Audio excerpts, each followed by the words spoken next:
Prior to this step, the application should be reviewed in its entirety. Remember to double check the birthday and address information against uploads. All spelling should be correct, and parent and guardian information must match the listing for contact.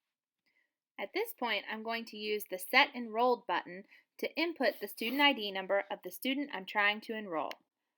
If a student doesn't have a student ID number at this point, I will need to create a student ID number by filling out the first page to create a student ID in Powerschool. All fields on the page do not have to be complete, but be sure that the first and third sections are complete with information for the student. You don't have to have a complete address input for the student, but you do need to copy the zip code.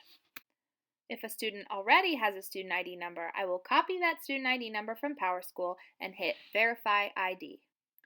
At this point, you can see in the top in green where it connects with Powerschool and identifies the student and their date of birth. Please note the list of contacts named on this screen will be the contacts that are updated when you move data to Powerschool, so you need to be sure that contacts are updated and correct before hitting the Mark Enrolled button.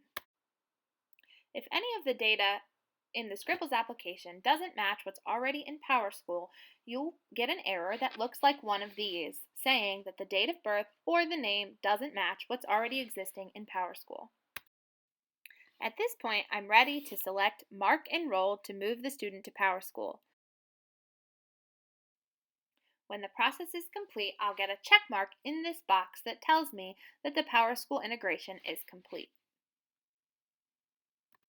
At this point, I've completed the process of moving my enrollment to Powerschool from Scribbles.